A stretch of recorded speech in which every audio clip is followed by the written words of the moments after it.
27 जुलाई 2024 को दिल्ली के ओल्ड राजेंद्र नगर के एक कोचिंग सेंटर के बेसमेंट में पानी भर जाता है।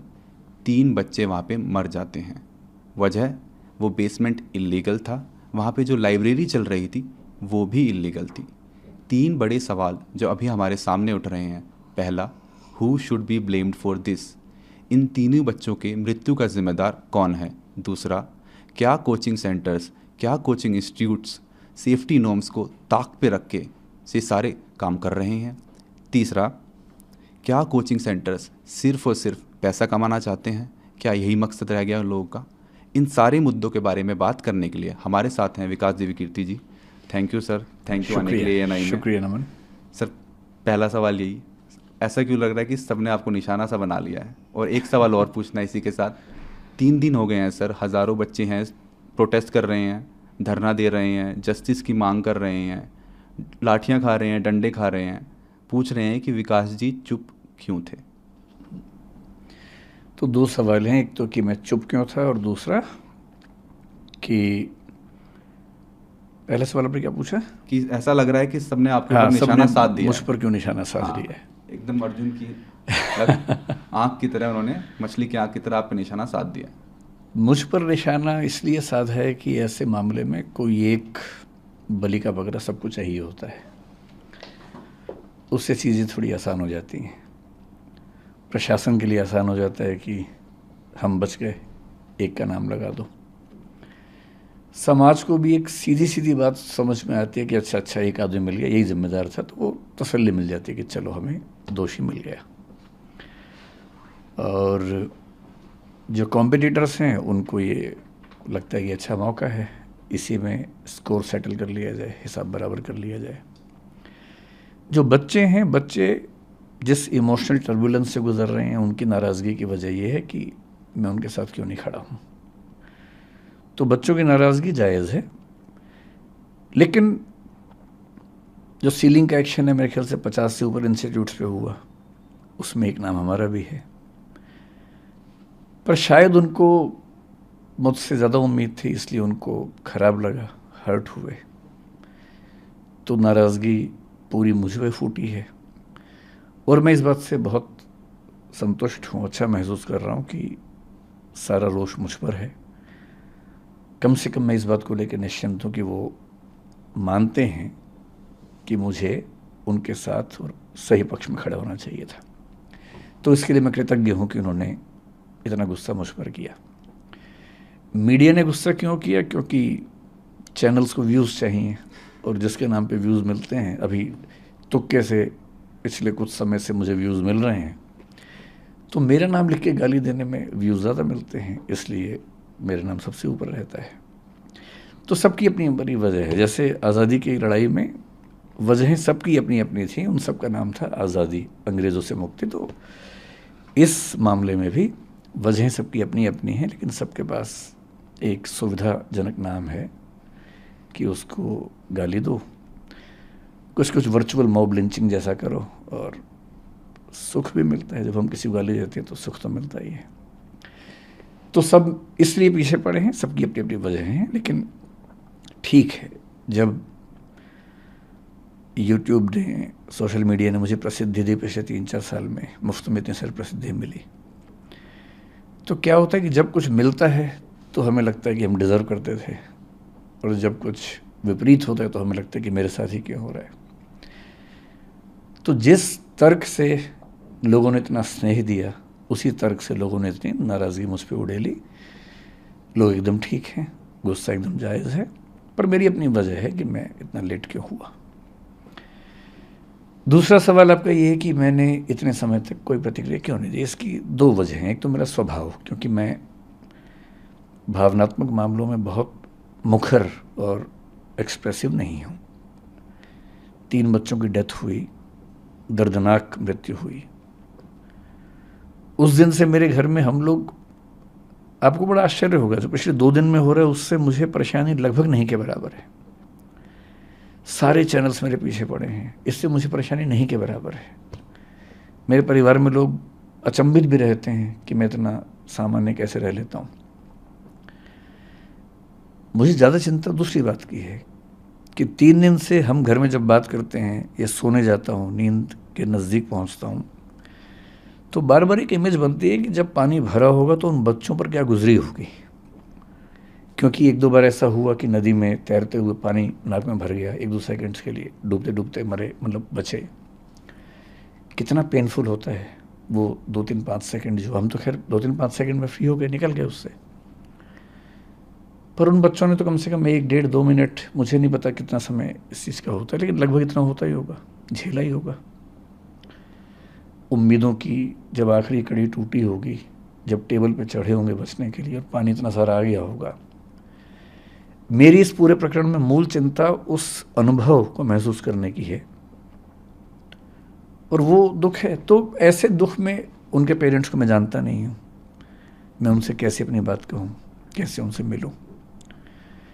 दूसरा, जो विद्यार्थी इस समय आंदोलन में हैं, उनकी सारी बातें जायज़ हैं, लेकिन वो जिस उम्र में हैं, जिस गुस्से में हैं, थोड़ा सा ये भय भी होता है कि अगर हम जाके बात भी करें तो उस समय वो पूरी बात सुनेंगे या नहीं सुनेंगे।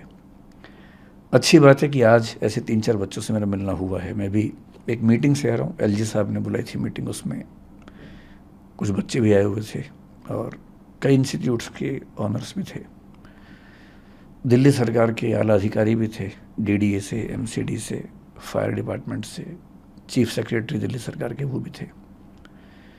तो वहाँ थोड़ी सी बच्चों से मेरी, मतलब 1-to-1 नहीं, लेकिन हाँ मीटिंग के दौरान बातें हुई। अब मुझे लगता है कि वो सहजता है, हो सकता है कि मैं आज या कल में बच्चों से मिलूँगा। क्या दिल्ली सरकार का कोई मंत्री, जिस मीटिंग का आप जिक्र कर रहे हैं एलजी साहब के साथ अभी चंद घंटों पहले हुई, क्या कोई दिल्ली सरकार का मंत्री भी था उसमें? नहीं, एक भी मंत्री नहीं था दिल्ली सरकार। ये मामला अभी एलजी साहब हैंडल कर रहे हैं, तो ब्यूरोक्रेट्स बहुत सारे थे, दिल्ली सरकार का कोई मंत्री नहीं था उसमें। अगर आप कुछ बता सके कि उस मीटिंग में क्या बातचीत हुई, किन मुद्दों पे बात हुई और क्या सहमति बनी? मीटिंग बड़ी अच्छी हुई, अच्छा लगा कि एलजी साहब भी और दिल्ली सरकार अब काफ़ी एक्टिव है। दरअसल उनको भी कुछ मामलों में क्लैरिटी नहीं थी, बच्चों की समस्याएं भी सुनी ने, कोचिंग इंस्टीट्यूट्स का अपना पक्ष क्या है वो भी सुना, कौन से ऐसे नियम कानून हैं जो कन्फ्यूज़न पैदा करते हैं वो भी सुना, सब नोट किया। उसके बाद एक छोटी कमेटी बनाई गई है, उस कमेटी में मैं भी हूँ, कुछ टीचर्स और भी हैं।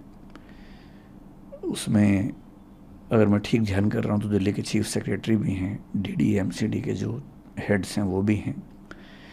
तो हम सब लोग अगले कुछ दिनों में कुछ मीटिंग्स करके इस समस्या का स्थायी समाधान निकालने का प्रयास करेंगे, और वो सुझाव सब लोगों ने दिए, मैंने भी दिए, और वो सब नोट किए गए हैं। कुछ बातों पर ऐसा लग रहा है कि अच्छा समाधान जल्दी निकल जाएगा। सर, आपके कोचिंग सेंटर की बात करते हैं, दृष्टि आईएएस की बात करते हैं, जो मुखर्जी नगर में जो कोचिंग सेंटर है उसको एमसीडी ने उसका बेसमेंट सील कर दिया था। बच्चे आपके जितने भी स्टूडेंट्स हैं वो दोनों कोचिंग सेंटर मुखर्जी नगर में हो चाहे करोल बाग में हो, वहाँ पे प्रोटेस्ट कर रहे हैं। कुछ बच्चे कल रात को आपके घर के सामने भी पहुँच गए हैं। बच्चों में बहुत आक्रोश है, वो जस्टिस चाह रहे हैं। कहीं ना कहीं आपको ये भी लगा है कि दृष्टि आईएएस से कोई चूक हुई है? मतलब ये कह सकते हैं आराम से कि चूक हुई है, और लेकिन वो चूक ऐसी नहीं थी कि नीयत हमारी खराब रही हो, लेकिन हाँ चूक हुई है नियमों के स्तर पर। इंटरेस्टिंग बात या विचित्र बात ये है कि अगर आप मुझसे पूछें कि दिल्ली में कितने कोचिंग इंस्टीट्यूट्स हैं, मेरा ख्याल है कि उनकी संख्या कम से कम 1000 तो होगी ही, शायद ज़्यादा होगा, 2000 भी हो सकते हैं, ज़्यादा भी हो सकते हैं। जो नॉर्म है फायर एनओसी की, एजुकेशनल बिल्डिंग की, अगर आप मुझसे पूछें कि दिल्ली में कितनी बिल्डिंग्स के पास हैं, मेरा अनुमान है कि 2000 में से शायद एक के पास भी नहीं है। एक के पास भी नहीं? जी, ध्यान रखिए मैं जो कह रहा हूँ, fire NOC for educational building. Fire NOC कई तरह के होते हैं, अलग अलग कैटेगरीज में होते हैं, अलग अलग चीज़ों के लिए बने होते हैं। ऐसा नहीं है कि कोशिश हमने या बाकी इंस्टीट्यूट्स ने नहीं की, पर क्या होता है कि जब कोई हादसा होता है उसके बाद मोटी मोटी चीज़ें सतह पे आती हैं कि फायर एनओसी नहीं था, या ये नहीं था, या वो नहीं था, और जनता का आक्रोश फट पड़ता है। उसके पीछे की वजहें क्या हैं, परिस्थितियाँ क्या हैं, वो सोचने के लिए, समझने के लिए धैर्य चाहिए, समय चाहिए। तो मैं असल में 3 दिन से ये भी चाह रहा था कि पहले सारी स्थितियाँ सामने आ जाएं, क्योंकि 1-1.5 दिन तक तो ये स्पष्ट नहीं हो रहा था कि कितने बच्चे थे, क्या स्थिति है। धीरे धीरे चीज़ें स्पष्ट हुई, तो फिर आज ये मीटिंग हुई, तो मेरा ख्याल है कि अब हम उन सब बातों पर ज़्यादा स्पष्ट रूप से बात कर सकते हैं। जहाँ तक बात है हमारी बेसमेंट की, हमारी बेसमेंट मुखर्जी नगर में थी। करोल बाग में हमारे पास 4-5 बिल्डिंग्स हैं, उनमें से एक बिल्डिंग की बेसमेंट सील हुई है। बेसमेंट जो करोल बाग में थी वो अप्रूव्ड बेसमेंट है, अप्रूव्ड कमर्शियल बेसमेंट है, जिसमें एनओसी पे लिखा हुआ है कि उसमें ऑफिस चलाया जा सकता है। उसमें ऑफिस ही चल रहा था, पर अभी एमसीडी पर जो दबाव था उन्होंने इनडिस्क्रिमिनेट तरीके से सबको सील किया है, हमें भी सील किया है। नेहरू विहार में जो बेसमेंट थी, जिसको लेके काफ़ी ज़्यादा शोर हुआ, दरअसल क्या होता है कि जैसी बेसमेंट की बात आई तो सबके मन में बेसमेंट की एक इमेज बन गई है, एक छवि बन गई है। छवि ऐसी है कि एक छोटी सी बेसमेंट है, उसमें कुछ बच्चे बैठे हुए हैं, एक ही दरवाज़ा है, अगर वो बंद हो जाएगा तो क्या होगा। एकदम जायज़ बात है। जो नेहरू विहार की बेसमेंट थी वो किसी घर की बेसमेंट नहीं थी, वो एक कमर्शियल मॉल है, उसकी बेसमेंट है। बहुत बड़े आकार की बेसमेंट है, उसमें 1 नहीं 2 नहीं 7 एग्जिट हैं। 7 एग्जिट आपस में कनेक्टेड हैं। उसमें क्लासरूम्स थे, हर एक क्लासरूम के अंदर मैप लगे हुए हैं कि किसी भी इमरजेंसी में आप कहाँ कहाँ से बाहर निकल सकते हैं। हमारे स्टाफ के जितने मेंबर्स हैं उन सब की ट्रेनिंग वहाँ पर लगातार होती है। फायर डिपार्टमेंट की मॉक ड्रिल्स वहाँ पर लगातार स्टाफ के साथ होती हैं। मैं अपने होशो हवास में ये बात कह रहा हूँ कि हमें 3 दिन पहले जो इंसिडेंट हुआ उसके पहले ये एहसास था कि वो बेसमेंट शायद दिल्ली के सबसे सेफ इंफ्रास्ट्रक्चर्स में से एक है, क्योंकि जहाँ तक फायर की बात है, और वो बिल्डिंग बनी है नेशनल बिल्डिंग कोड के जो लेटेस्ट प्रतिमान है उनके हिसाब से, क्योंकि वो बिल्डिंग हाल ही की बनी हुई 10-12 साल पहले की बिल्डिंग है। जब वो बिल्डिंग बनी, क्योंकि हम उसके मालिक नहीं हैं, हम उसके टेनेंट हैं, जो उसके मालिक हैं, जब हमने उनसे पूछा, क्योंकि पिछले 1-2 साल से ये प्रोसेस ज़्यादा हुआ शुरू, हमने उनसे पूछा कि क्या आपके पास अथॉरिटी है। उन्होंने कन्वेंस डीड की कुछ चीज़ें अंडरलाइन करके दी, जो उन्होंने हाई कोर्ट में भी दिखाई। हाई कोर्ट में इस पर 1-1.5 साल से केस भी चल रहा है। डीडी और एमसीडी के बीच में कुछ कन्फ्यूजन्स हैं, कई चिट्ठियाँ एमसीडी ने लिखी हैं, कई डीडी ने जवाब दिए हैं। अब कोर्ट में कल फिर उसकी अर्ली हियरिंग होने वाली है, उसमें वो बात भी आने वाली है 28 अगस्त को, वरना वो हियरिंग थी 28 अगस्त को फैसला वैसे भी होने वाला था कि ये अलाउड है या नहीं, उसके बाद हम शायद हटते ही। और पिछले 1 साल में हमने अपने स्टूडेंट्स को न केवल क्लास में मैंने बताया कई बच्चों को, अब जो एकदम लेटेस्ट वाले बच्चे हैं उनको छोड़ दें, क्लास में जा जा के सबको बताया कि ऐसा हो सकता है कि हमें इसकी परमिशन ना मिले, उस केस में हम शिफ्ट करेंगे। यहाँ तक कि उनसे आज से करीब 1 साल पहले की बात होगी, उनसे हमने ऑनलाइन एक फॉर्म भरवाया कि उस केस में वो कहाँ जाना पसंद करेंगे, करोल बाग जाना पसंद करेंगे, यहाँ रहना पसंद करेंगे, या अभी तय नहीं कर पा रहे हैं, बाद में तय करेंगे। वो डेटा हमारे पास पूरा है कि उन बच्चों ने 1 साल पहले क्या क्या वोट भरा, और सहमति ये थी कि अभी सरकार में वो हाईकोर्ट में केस चल रहा है, जैसे उस पर कोई निश्चित निष्कर्ष आएगा उसके बाद हम उस तरह से काम करेंगे। हमें ऐसा लगता था कि जो चिंता ज़्यादा फायर की है, और ऐसा पिछले साल हुआ भी था। दिल्ली में एक घटना हुई थी, कुछ साल पहले सूरत में हुई थी, अभी गुजरात में 1-2 घटनाएं और घटी हैं कि गेमिंग जोन में अचानक आग लगी। दिल्ली में जिस तरह की गर्मी इस साल थी, उस समय हम भगवान से प्रार्थना करते थे कि किसी इंस्टीट्यूट में कोई हादसा ना हो जाए, क्योंकि इतनी गर्मी थी, रात दिन एसी चल रहे थे, उतना लोड उठाना बड़ा मुश्किल होता है। मुखर्जी नगर की बात नहीं है, पूरी दिल्ली में जहाँ जहाँ कोचिंग इंस्टीट्यूट्स हैं, आप कहीं जाके सर्वे करके देखिए, अधिकांश इंस्टीट्यूट्स में केवल एक एंट्री एक एग्जिट है, एक ही रास्ता है। सबसे बड़ी चिंता, उसी रास्ते पर मीटर लगे हुए हैं बिजली के। जो पिछले साल दिल्ली की एक संस्था में आग लगी जिसमें कुछ बच्चों को 3rd फ्लोर से जंप लगाना पड़ा, चोटें लगी, लेकिन गनीमत है कि कोई कैजुअलिटी नहीं हुई। क्या हुआ था उसमें?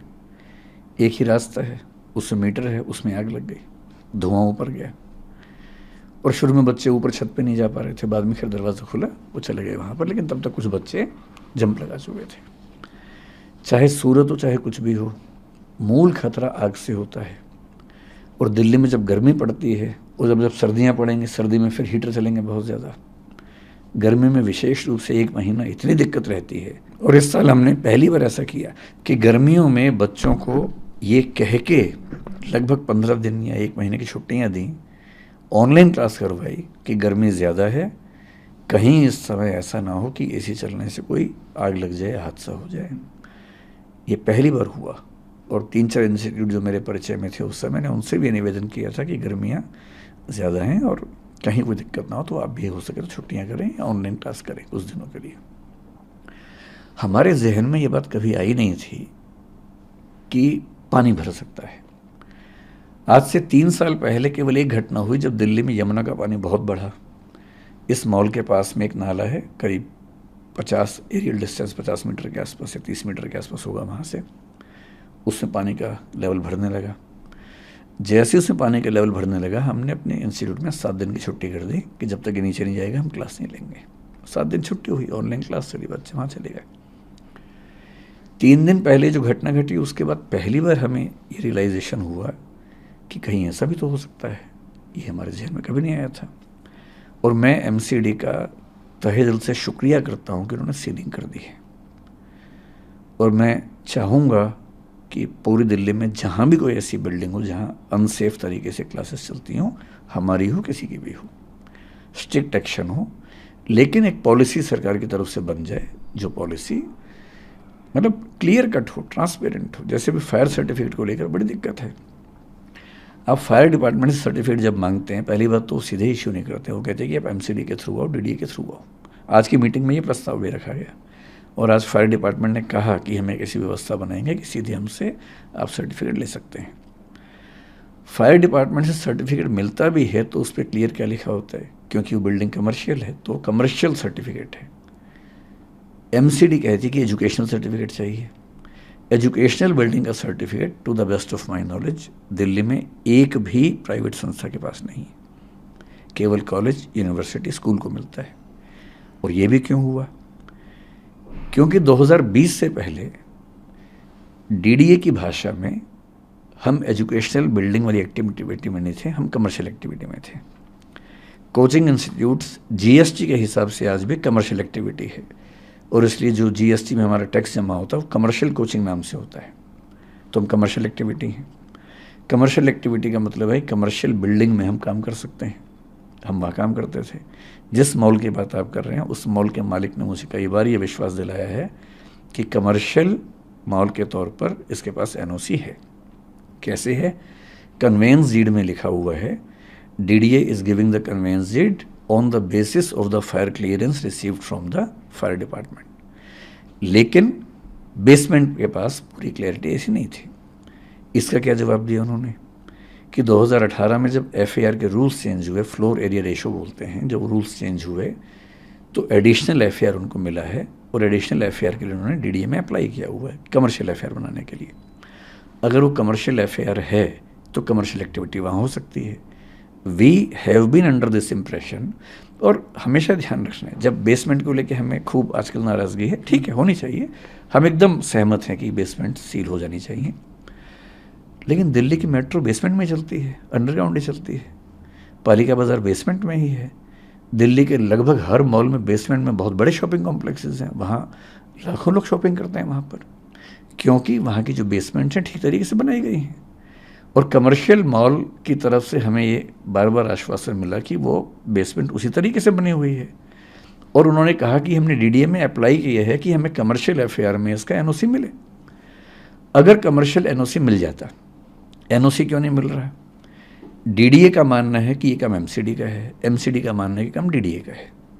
एमसीडी ने कई पत्र डीडीए को लिखे, डीडीए ने कई पत्रों में जवाब एमसीडी को दिया और यहाँ तक कहा कि हमारे पास डॉक्यूमेंट्स नहीं हैं, ये आपको देखना पड़ेगा।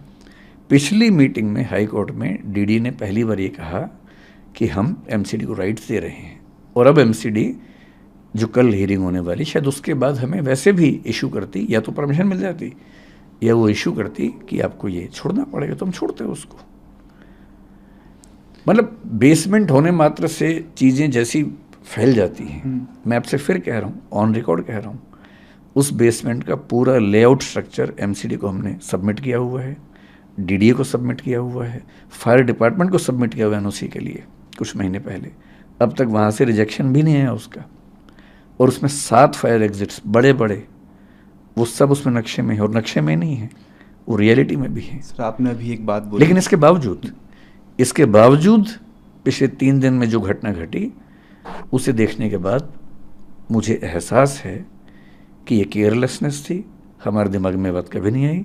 और मैं आपके चैनल पर बड़ा खुल के कह रहा हूँ कि परमिशन कभी भविष्य में मिल भी गई तो भी हम बेसमेंट में काम नहीं करेंगे। मैं इसका भरोसा आपको दे रहा हूँ। और मैं चाह रहा हूँ पूरी दिल्ली में एक भी कोचिंग इंस्टीट्यूट बेसमेंट में ना चले, और ऊपर भी चले तो फायर सेफ्टी के साथ चले।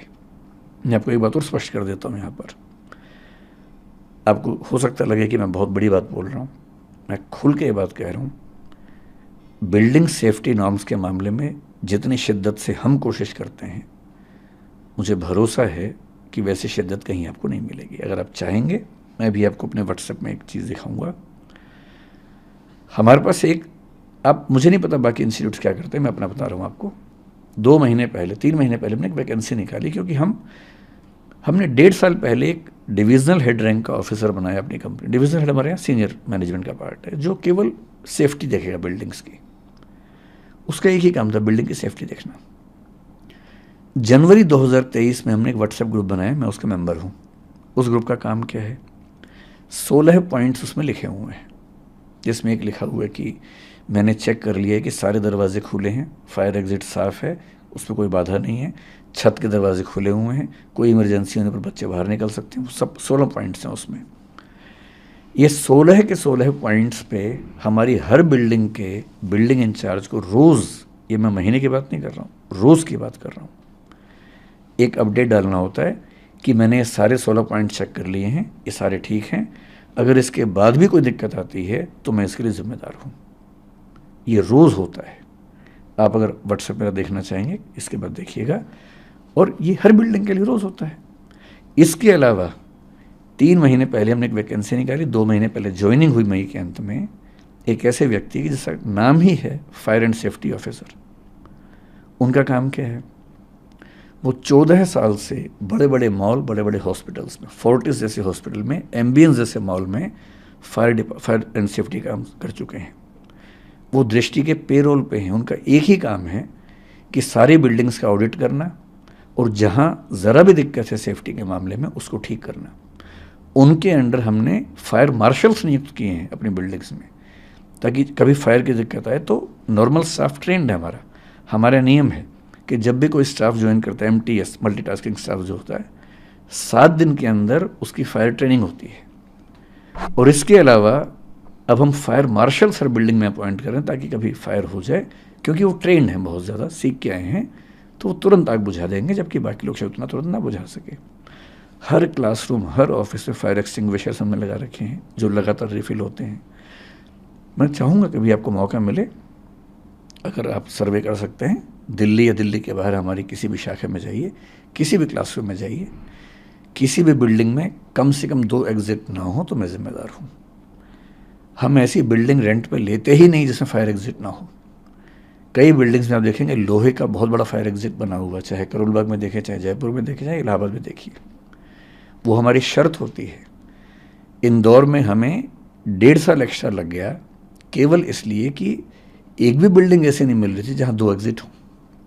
हमने एक लैंडलॉर्ड से बात करके उसकी ज़मीन पे, प्लॉट पे बिल्डिंग बनवाई 2 फायर एग्जिट वाली, और वहाँ काम शुरू किया। 2 साल लेट काम शुरू किया, सिर्फ इसलिए कि किसी भी स्थिति में किसी बच्चे या स्टाफ की ज़िंदगी से समझौता ना हो।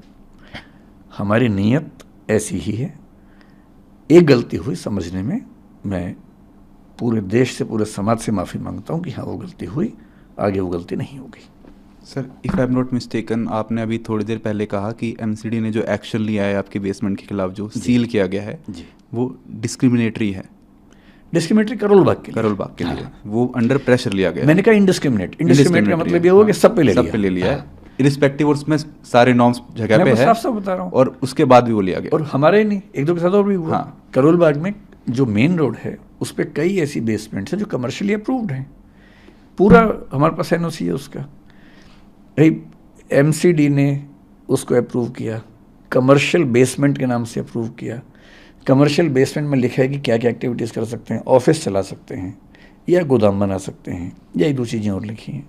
ऑफिस ही चल रहा है, 2 एग्जिट हैं, छोटे छोटे एग्जिट हैं 2, सारे फायर प्रोविजंस हैं, पर सील किया। वहाँ पे कोई क्लासेस नहीं चल रही थी, कोई क्लास नहीं, एक भी नहीं। बेसमेंट में कोई करोल बाग एक भी नहीं, एक भी क्लास नहीं चल रही थी। ऑफिस क्लास हमारी बेसमेंट में सिर्फ मुखर्जी नगर नेहरू विहार में चल रही थी, उसकी वजह ये है। और बाकी 1-2 सेंटर्स में बहुत छोटी 2 क्लासेस, क्योंकि वहाँ पर ऐसी शायद मेरे ख्याल से मनाई नहीं है, बहुत छोटे 10, 20, 50 बच्चों वाले जो क्लासेस होते हैं, वो भी मैंने कल मना करवा दिया कि वहाँ नहीं चलाएंगे हम। मुखर्जी नगर में दिक्कत क्या है कि बहुत छोटा इलाका है, छोटे छोटे घर हैं वहाँ पर, उन सब घरों में एक एंट्री एग्जिट है। अगर आप वहाँ क्लास चलाएं, 200 बच्चे हैं, 100 बच्चे हैं, और आग लग जाए तो बहुत रिस्की हो जाता है, जो एक इंसिडेंट देखा भी हमने। मेरी समझ में उस इलाके में सबसे ज़्यादा सुरक्षित बिल्डिंग वही कमर्शियल मॉल की है जो हमने ली। हमने 2012-13 में वहाँ काम करना शुरू किया, केवल ऊपर, बेसमेंट का हमें आइडिया भी नहीं था। वहाँ बेसमेंट में 3 इंस्टीट्यूट क्लासेस चलाते थे, बाद में एक और बढ़ा, 4 हो गए, हम नहीं थे। 2017-18 के आसपास शायद पहली बार हमें जब ज़रूरत पड़ी तो पता लगा कि एक क्लासरूम नीचे उपलब्ध है। वहाँ 3-4 इंस्टीट्यूट चल रहे थे पहले से, तो हमने ये एज्यूम किया कि इसके हमारे परमिशंस होंगी, तो हमने लिया। धीरे धीरे कंपटीशन ऐसा हुआ कि वो इंस्टीट्यूट वहाँ से चले गए, क्योंकि उतना नहीं मैनेज कर पाए।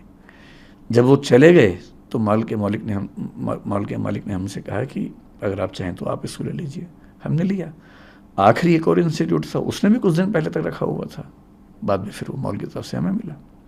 वहाँ हम IAS के जो मेंस वाले बच्चे हैं, मेंटरशिप लाइब्रेरी चलाते थे, अब वो बंद हो गई, उनका 1.5 महीने बाद मेंस है, तो हम अभी उनके लिए भी रास्ता निकाल रहे हैं कि उनको कहाँ बिठाएं, उनकी भी दुविधा है। सर अभी एक ये प्रेस रिलीज़ आई है 2:41 पे, इसके 2-3 पॉइंट्स पे मैं आपसे बात करना चाहूँगा। जो हमारी प्रेस रिलीज है दृष्टि IAS ने, जो आपने मेरी तरफ से, हाँ आपकी तरफ से है, जो सोशल मीडिया हैंडल पे अपलोड किया गया। 2-3 पॉइंट है, मुझे उस पर बात करना है, लेकिन एक चीज़ मुझे उससे आपसे पहले पूछनी है।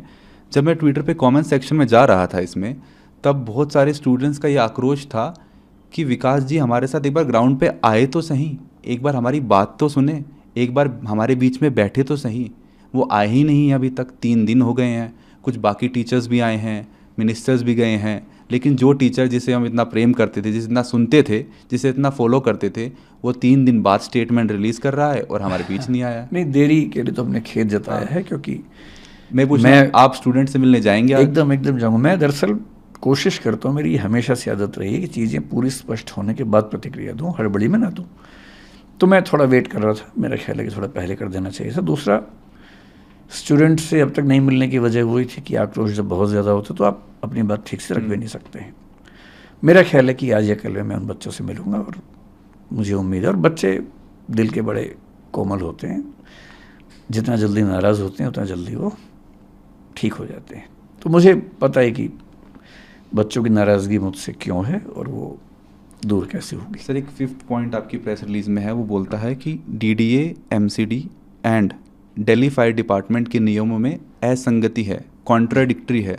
आप समझाएंगे कि क्या वो लॉज हैं जिनमें कॉन्ट्राडिक्टरी है, ये वेल कोऑर्डिनेटेड नहीं है आपस में? दिल्ली में ये समस्या है कि अलग अलग विभागों में कोऑर्डिनेशन थोड़ा कम दिखता है। आज भी इस मीटिंग में सब बातें हुई। जैसे मैं आपको एग्जांपल देके समझाऊँ, DDA ने पहला मास्टर प्लान 1962 में बनाया, फिर 2001 में बनाया। 2001 तक, जहाँ तक मेरी जानकारी, मिक्स्ड लैंड यूज़ नाम की कोई चीज़ नहीं होती थी।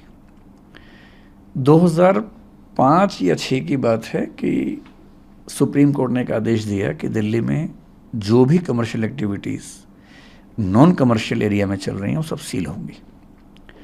सब कुछ सील होने लगा, कोचिंग इंस्टीट्यूट्स भी हुए, बाकी एक्टिविटीज़ भी हुई।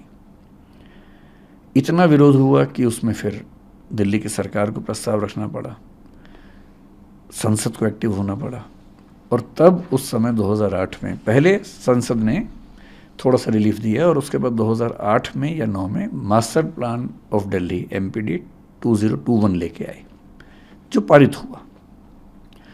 उस मास्टर प्लान में ये कहा गया कि अब से 3 तरह के एरियाज होंगे, कमर्शियल, रेजिडेंशियल और mixed land use. Mixed land use का मतलब ये है कि जो रेजिडेंशियल हैं पर उनमें कमर्शियल एक्टिविटीज़ भी चल सकती हैं, एक निश्चित परसेंटेज तक चल सकती हैं।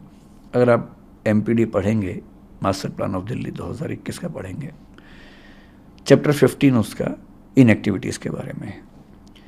15.7.1 और 15.7.3 ब्रैकेट में 7, इनको ध्यान से पढ़िए। 15.7.1 साफ साफ कहता है कि coaching institutes mixed land area में अलाउड हैं, प्रोवाइडेड कि सड़क इतनी चौड़ी होनी चाहिए। इतना ही नहीं, वो ये भी कहता है कि अगर सड़क इतनी चौड़ी है, मेरे ख्याल से 60 फीट के आसपास की बात है, तो मिक्स्ड लैंड यूज नहीं है तो भी अलाउड है, ये वो कहता है। Up to 2/3 FAR of the building. जैसे बिल्डिंग में अगर FAR मान लीजिए 303 है, मान लीजिए FAR 3 फ्लोर पे, इस समय 3 होता है, तो 2 फ्लोर पे कोचिंग चल सकती है, साफ साफ लिखा हुआ है। उसमें केवल एक सवाल है कि बेसमेंट में चल सकता है या नहीं। 15.7.3.7 कहता है कि बेसमेंट में कोचिंग इंस्टीट्यूट चल सकता है प्रोवाइडेड कि उनके पास रिक्वायर्ड NOC हो। ठीक, ये लिखा हुआ है। NOC एजुकेशनल बिल्डिंग का MPD में जिक्र नहीं है उस चीज़ का। ये बात मैं 2008 की कर रहा हूँ। 2008 के बाद क्या हुआ, अब उसके तहत मिक्स्ड लैंड यूज में बहुत सारे इंस्टीट्यूट चलने लगे। फायर NOC की ज़रूरत है या नहीं, इसके लिए हम क्या पढ़ेंगे, हम दिल्ली फायर डिपार्टमेंट के जो रूल्स हैं, फायर एक्ट है 2007 का, फायर रूल्स हैं 2010 के, आप खुद रेफर कीजिए, मैं सारे आपको तथ्य बता रहा हूँ। फायर रूल्स में रूल नंबर 27 पढ़ लीजिए, साफ साफ क्या कहता है। रूल नंबर 27 साफ साफ कहता है कि अगर कोई बिल्डिंग रेजिडेंशियल है और 15 मीटर तक की है तो उसको NOC नहीं चाहिए। अगर कोई बिल्डिंग कमर्शियल है और 15 मीटर तक की है तो उसको NOC नहीं चाहिए। ऐसे आपके पास वही डॉक्यूमेंट है क्या? मुझे याद है पूरा, मैं आपको ऐसे सुनाया था। पर वो एक बात कहता है कि अगर कोई बिल्डिंग एजुकेशनल है तो उसको 9 मीटर तक NOC नहीं चाहिए, 9 मीटर के ऊपर NOC चाहिए। ये रूल नंबर 27 में लिखा हुआ है। अब क्या स्थिति है, जो कोचिंग इंस्टीट्यूट्स हैं, हम मान के चल रहे हैं कि रेजिडेंशियल एरिया में या कमर्शियल एरिया में चल रहा है। भारत सरकार GST में कमर्शियल कोचिंग उनको बोलती है, तुम कमर्शियल एक्टिविटी माने जाते हैं। अगर हम मॉल की बात करें तो 15 मीटर से ऊंचा नहीं है वो। रेजिडेंसीज की बात करें 15 मीटर से ऊंचे नहीं है। पिछले 10 साल में जिसने फायर डिपार्टमेंट से NOC मांगा, एक ही जवाब आया कि आपको ज़रूरत नहीं है। ठीक, उन्हें नहीं मिला, किसी को नहीं मिला क्योंकि ज़रूरत नहीं है। As per rule 27 they are not suppose to give the NOC। उनकी भी गलती नहीं है, वो तो रूल्स के हिसाब से काम कर रहे थे। अब दिक्कत ये है कि उन्हीं बिल्डिंग्स में बच्चे पढ़ रहे हैं। कोचिंग इंस्टीट्यूट्स को रेगुलेट करने के लिए अब तक कोई अथॉरिटी नहीं है, कोई कानून नहीं है। जैसे कॉलेज के लिए है, स्कूल के लिए है, यूनिवर्सिटी के लिए है, कोचिंग के लिए नहीं है।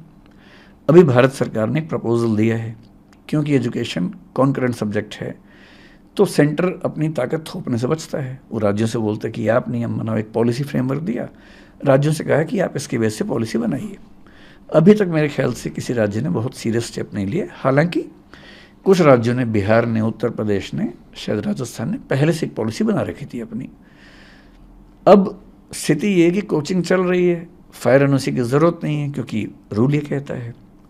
पिछले साल एक घटना घट गई दिल्ली में। जब वो घटना घटी तो सबको चिंता हुई, वो भी लाजमी बात है, चिंता होनी चाहिए। तो सीलिंग शुरू हुई, कोर्ट में केस गया, हाई कोर्ट ने सुओ मोटो कॉग्निजेंस लिया और हाई कोर्ट ने केस लिया। उसकी वजह से चीज़ें बड़ी दुरुस्त हुई, क्योंकि हाई कोर्ट जब इन्वॉल्व हुआ तो चीज़ें ठीक होनी थी, क्योंकि हाई कोर्ट तो सबसे पूछ सकता है। जो कोऑर्डिनेशन की कमी है हाई कोर्ट में तो नहीं होती, वो वहाँ तो सब इकट्ठे होते हैं। तो हाई कोर्ट ने पूछा कि क्या प्रावधान है। अब इस बीच में DDA ने 2020 में यूनिफाइड बिल्डिंग बाई लॉज में संशोधन किया, जो 2016 के नियम थे। उसमें क्या किया, एजुकेशनल बिल्डिंग के हेडिंग में कोचिंग इंस्टीट्यूट्स का नाम लिख दिया, जो कि पहले नहीं लिखा हुआ था। तो 2020 से कोचिंग इंस्टीट्यूट्स में नॉर्म कौन सी लागू होगी, एजुकेशनल बिल्डिंग की। एजुकेशनल बिल्डिंग के लिए नियम बहुत सख्त हैं और इसका मतलब है कि मास्टर प्लान में संशोधन के बाद जिन लोगों ने मिक्स लैंड में कोचिंग चलाया, कन्वर्जन चार्ज पे किया, 10 साल का पार्किंग चार्ज पे किया, जो कि नियम था उस समय का, अब वो भी वहाँ नहीं चलेंगे। तो हाई कोर्ट में पॉइंट्स उठाए गए, सब लोगों ने उठाए। वहाँ पर होते होते कन्फ्यूज़न ये था कि नेशनल बिल्डिंग कोड ये कहता है कि 100 से कम बच्चे अगर हैं तो उस बिल्डिंग को एजुकेशनल बिल्डिंग नहीं माना जाएगा। ठीक, लेकिन यूनिफाइड बिल्डिंग बाई लॉज 2020 उसमें एक लाइन आ गई कि अगर 20 से ज़्यादा बच्चे हैं तो एजुकेशनल बिल्डिंग माना जाएगा। अब एक ही राज्य में दो कानून अलग अलग बात कह रहे हैं। इसका मतलब ये हुआ कि 20 से ज़्यादा बच्चे, अगर 30 बच्चे हैं तो एक कानून के हिसाब से एजुकेशनल बिल्डिंग है, एक के हिसाब से नहीं है। अब एमसीडी ने जब सीलिंग शुरू की तो दिल्ली फायर डिपार्टमेंट ने पिछले 1 साल में क्या स्टैंड रखा, बड़ा क्लियर स्टैंड रखा और अच्छा स्टैंड रखा। उन्होंने अपनी समझ से अच्छा रखा। उन्होंने कहा कि एजुकेशनल बिल्डिंग के लिए जो फायर नॉर्म्स है रूल 27 में वो ये हैं कि अगर 9 मीटर तक की बिल्डिंग है तो वहाँ तक हमें एनओसी नहीं चाहिए। लेकिन आप ढूंढ रहे हैं उसको, नहीं। देखिए रूल नंबर 27 को देखिए, उसमें है, उसमें क्या था कि कमर्शियल और रेजिडेंशियल बिल्डिंग को 15 मीटर तक एनओसी नहीं चाहिए। 15 मीटर तक, लेकिन एजुकेशनल बिल्डिंग को 9 मीटर के ऊपर चाहिए। अब अगर हम एजुकेशनल बिल्डिंग मान लें इनको, तो 9 मीटर तक क्या होता है, ग्राउंड और फर्स्ट फ्लोर कवर हो जाता है। तो दिल्ली फायर डिपार्टमेंट ने पिछले 1 साल में जो स्टैंड रखा वो ये रखा कि ग्राउंड और फर्स्ट फ्लोर पे अगर कोचिंग चल रही है तो एनओसी नहीं चाहिए, उसके ऊपर है तो चाहिए। तो मुखर्जी नगर में, दिल्ली के बाकी क्षेत्रों में कोचिंग इंस्टीट्यूट ने जनरली क्या किया, 2nd 3rd फ्लोर को बंद करना शुरू कर दिया, ग्राउंड फर्स्ट पे एक्टिविटीज़ करनी शुरू की। हालांकि मेरा अपना मानना है कि फर्स्ट फ्लोर पे भी रिस्क उतना ही हो सकता है, अगर सीढ़ी एक ही है तो खतरा उतना ही है, मेरा अपना ऐसा मानना है। ग्राउंड पे आमतौर पे 2 रास्ते होते हैं तो इतनी दिक्कत नहीं है। अगर सरकार मानना चाहे तो इस बात को कंसिडर करना चाहिए। अब इसलिए सीलिंग नहीं हुई क्योंकि ग्राउंड फर्स्ट पे चल रहा था। हाई कोर्ट ने पिछली हियरिंग में, जो कि अभी मेरे ख्याल से 12 जून की बात है, 12 जून नहीं सॉरी, उससे पिछली हियरिंग शायद 10 मई को हुई थी वो हियरिंग मेरे ख्याल से, उसमें एक नया स्टैंड लिया और उसने कहा कि अगर एजुकेशनल बिल्डिंग है, पहली बात तो एजुकेशनल बिल्डिंग है या नहीं, हम केवल एक बात से तय करेंगे कि यूज़ क्या हो रहा है। अगर यूज़ हो रहा है एजुकेशन का तो एजुकेशनल बिल्डिंग होगी, और एजुकेशनल बिल्डिंग हो तो फ्लोर चाहे कोई भी हो, फायर एनओसी होना चाहिए। और फायर एनओसी कौन सा होना चाहिए, एजुकेशनल बिल्डिंग वाला होना चाहिए। और एजुकेशनल बिल्डिंग वाला फायर एनओसी मेरी जानकारी में दिल्ली में एक भी प्राइवेट इंस्टीट्यूट के पास नहीं है। 2000 में से मतलब मेरे अनजाने में 2-4 के पास किसी तरह से हो तो हो, मेरी जानकारी में एक के पास भी नहीं है। विकास जी, सारी बातें एक तरफ, लेकिन हकीकत तो ये है कि 3 बच्चे मर गए एकदम। वो 3 बच्चे नहीं हैं, 3 फैमिलीज हैं जी। उनसे बहुत सारे लोग जुड़े हुए हैं। काफ़ी सपने थे, यूपीएससी में जाएंगे, सिविल सर्वेंट बनेंगे। श्रेया यादव, तानिया सोनी और निविन डाल्विन, ये 3 बच्चे मर गए हैं, पानी में डूब के मर गए। किसी ने सोचा भी नहीं होगा, ऐसे सपने में भी नहीं सोचा होगा कि 3 बच्चे डूब के मर जाएंगे। किसी की तो जिम्मेदारी बनती होगी, कहीं ना कहीं तो वो बक रुकेगी, कहीं ना कहीं तो अकाउंटेबिलिटी फिक्स होगी। एकदम ठीक बात। क्या ये एमसीडी की गलती थी, सरकार की गलती थी, किसकी गलती थी? मतलब मैं इस चीज़ से बचता हूँ कि हम सारी गलती किसी एक पर ही थोप दें।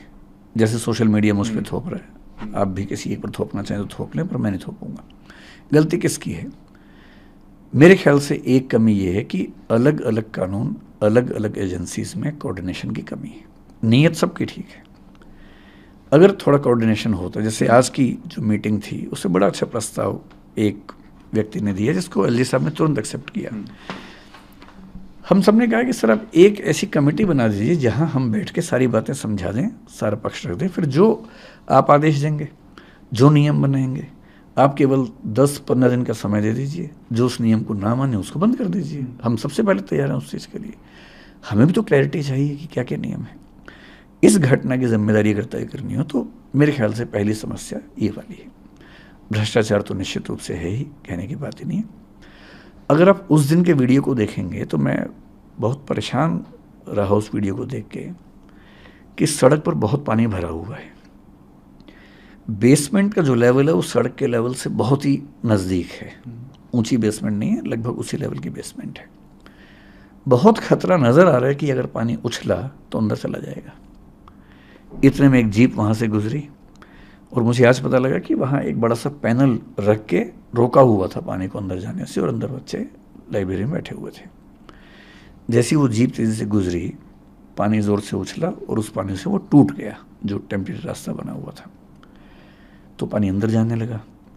तब भी हमें दुविधा थी कि अचानक इतना पानी कैसे गया होगा, क्योंकि अगर 30-40 बच्चे थे और पानी आते हुए देखेंगे तो शायद निकलने का रास्ता रहता। एक तो दरवाज़ा बंद हुआ जो बायोमेट्रिक होने की वजह से हुआ, ये बहुत बड़ी समस्या हुई। दूसरा जो आज उन बच्चों ने बताया उस मीटिंग में, वो ये था कि पानी एक खास गति से जा रहा था और बच्चे बाहर निकल रहे थे, और अनुमान था कि निकल भी जाएंगे, किताबें लेके निकल रहे थे, क्योंकि पानी इतना था कि उनको लगा किताबें छोड़ के निकलेंगे तो बचेगा नहीं कुछ। इतनी देर में पानी के बहाव से जो एग्जॉस्ट फैन था, वो जो एरिया था, वो भी टूट गया, और जैसे ही वो टूटा पानी का पूरा बांध एक साथ अंदर गया।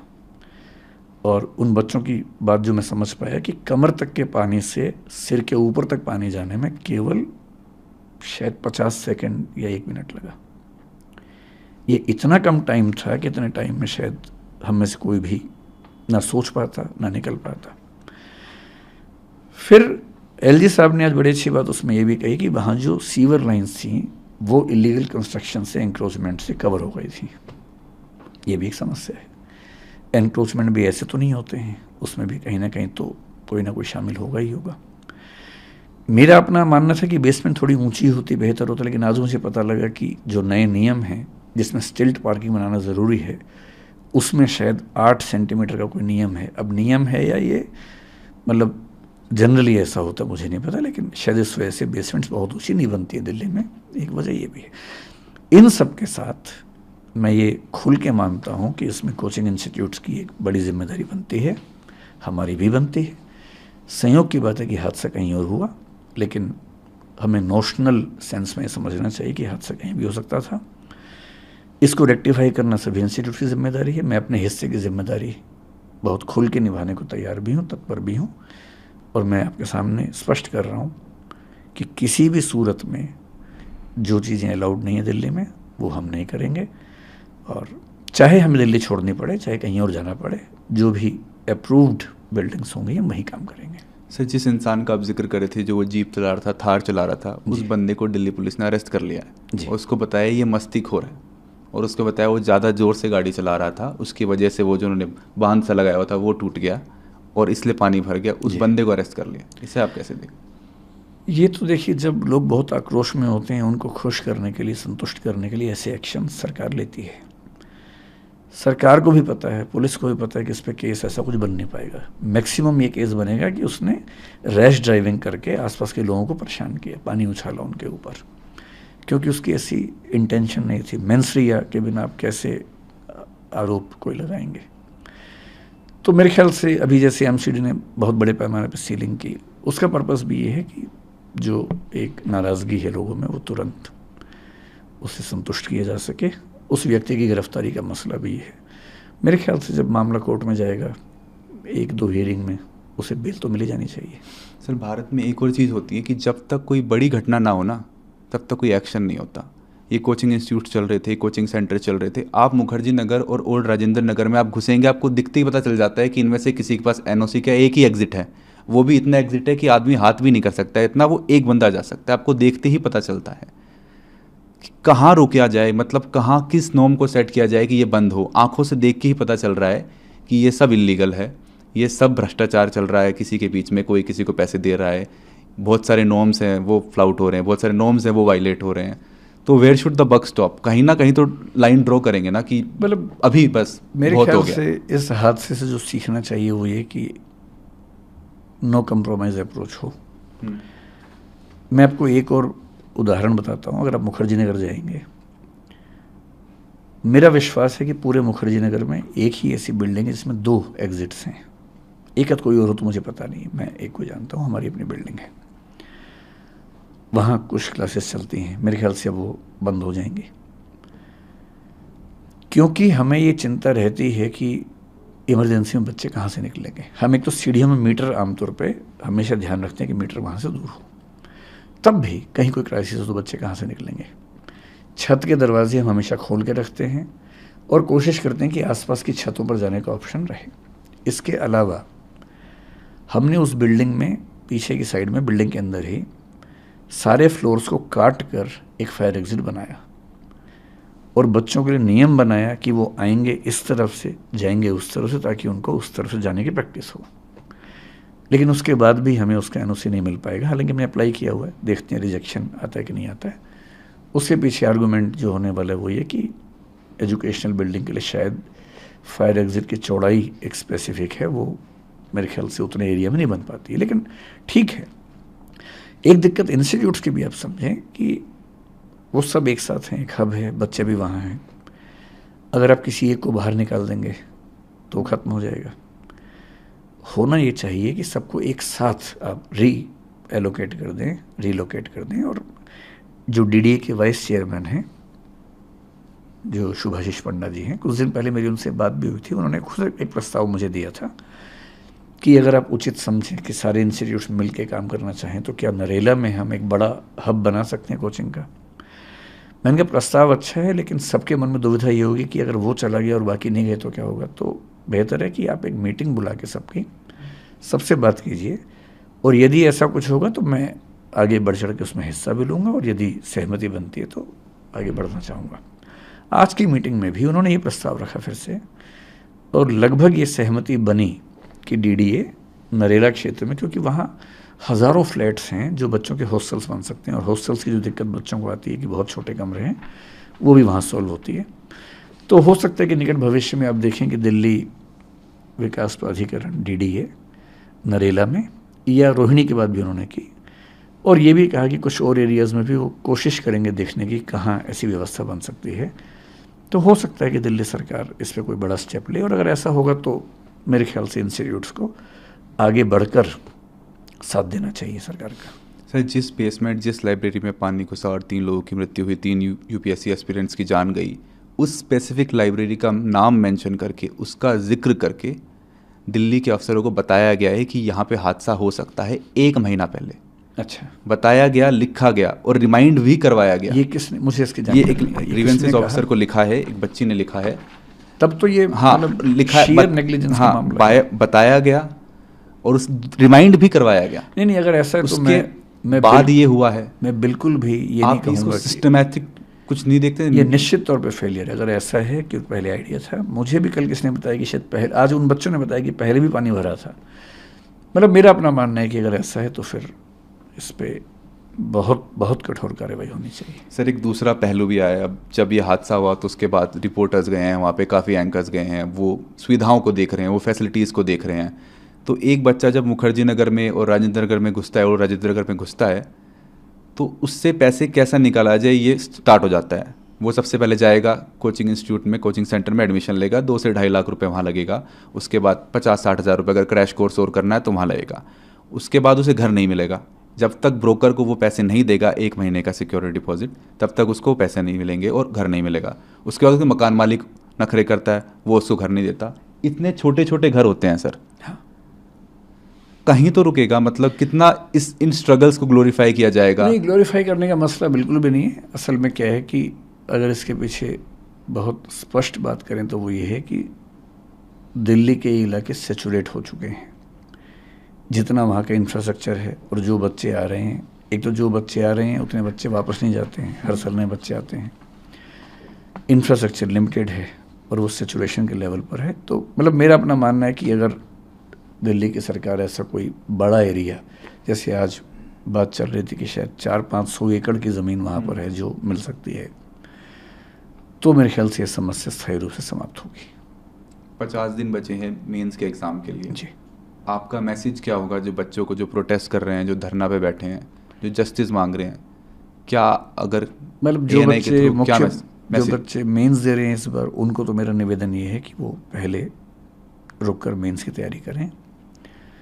बाकी बच्चे इस मुहिम में रहें, और मेरा ख्याल है कि बच्चों का प्रेशर जितना है वो ज़रूर कोई बढ़िया परिणाम निकालेगा। और बढ़िया परिणाम मेरे हिसाब से एक ही है, जिस भी बिल्डिंग में सेफ्टी पर्याप्त ना हो, चाहे वो मेरी हो चाहे किसी की भी हो, उसमें कोचिंग इंस्टीट्यूट नहीं चलना चाहिए।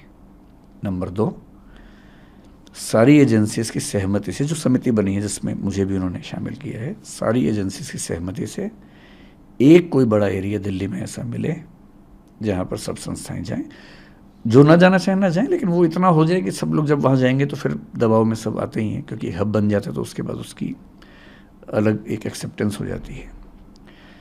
और यदि उसके बाद भी ऐसा कोई नेग्लिजेंस सामने आए जिसमें बार बार बताया गया हो, तो तो जितनी कठोर कार्रवाई हो सके होनी चाहिए। सर, ये दृष्टि आईएएस की और या किसी और कोचिंग सेंटर की बात नहीं है, राजेंद्र नगर, मुखर्जी नगर में लोगों ने अपने घर के बेसमेंट के अंदर लाइब्रेरी खोल रखी है। हाँ। वहाँ पे पीजी खोल रखा है। हाँ, एक कमरे को 4 भागों में बेसमेंट का पीजी मैं नहीं जानता हूँ, हाँ, लाइब्रेरी में लाइब्रेरी खोल रखी है। वहाँ पे हाँ। बेड डाल देते हैं, एक ही रूम में 4 और बच्चों को वो दे देते हैं। खेल- 1000 से ज़्यादा। नहीं, इसका वही मूल कारण वही हाँ। है कि जो बच्चे हैं बहुत ज़्यादा रहने की जगह है नहीं, तो फिर वो लोग उस तरह से खेलते हैं। क्या ये सब एमसीडी सरकार को नहीं दिख रहा है या आंख अच्छा, आप मूंद उस ली? एंगल से बात हाँ। कर रहे हैं तो निश्चित रूप से जो हॉस्टल्स हैं, पीजीज हैं, उनके लिए भी नॉर्म्स उतने स्ट्रिक्ट होने चाहिए जितने स्ट्रिक्ट कोचिंग के लिए, क्योंकि हम जो कोचिंग इंस्टीट्यूट वाले होते हैं उनका हॉस्टल से कोई ऐसा लिंक नहीं होता है, सिवाय इसके कि हमने एक अस्मिता स्कीम चला रखी है जिसमें हम बच्चों का रहना खाना अपने स्तर पे उठाते हैं। अभी दिल्ली में ऐसे करीब 500 से 600 बच्चे इस समय हैं जिनका रहना खाना हम देखते हैं। तो हम कुछ पीजी ओनर से बात करते हैं, हम कुछ उनको लिस्ट देते हैं कि ये शर्तें हैं, ये आप पूरी करेंगे तो हम पेमेंट करेंगे, तो उन शर्तों को पूरा करते हैं, जिसमें ये साफ़ सफाई और इमरजेंसी में बाहर निकलने का रास्ता, वो सब चीज़ें हम उनसे पूछते हैं। लेकिन हाँ, ठीक बात है, जो नॉर्म्स कोचिंग इंस्टीट्यूट के लिए वो हॉस्टल के लिए भी होनी चाहिए, इसमें कोई किंतु परंतु की बात नहीं है। और ये भी ध्यान रखना है कि कोचिंग इंस्टीट्यूट में तो बच्चा जैसे एक बार उसने फ़ीस दी, लेकिन रहना है उसको 3 साल तक। और दिल्ली में मेरे ख्याल से 20-25 हज़ार से कम में 1 महीने का खर्चा नहीं चलता किसी बच्चे का। तो 1 साल में उसका रहने का खर्चा 3 लाख रुपए के आसपास है, 3 साल में 9 लाख रुपए है। असली खर्चा तो वहाँ पर होता है, तो थोड़ी सुविधाएं भी ठीक हों।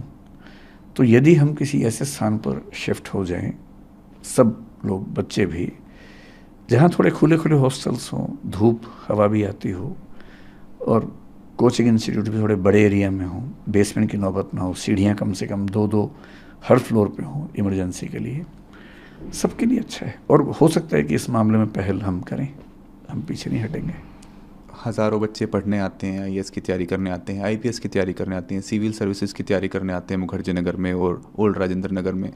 जब वो पास आउट हो जाते हैं, जब वो आईएएस आईपीएस बन जाते हैं, क्या किसी एक बच्चे ने नहीं सोचा कि इन सारी प्रॉब्लम्स को मैं एड्रेस करूं, बड़े पैमाने पे दिखाऊं, लोगों को जागरूक करूं, बताऊं कि क्या सब चल रहा है यहाँ पे, कैसे सेफ्टी की धज्जियाँ उड़ाई जा रही हैं, कैसे फैसिलिटीज़ प्रोवाइड की जा रही हैं?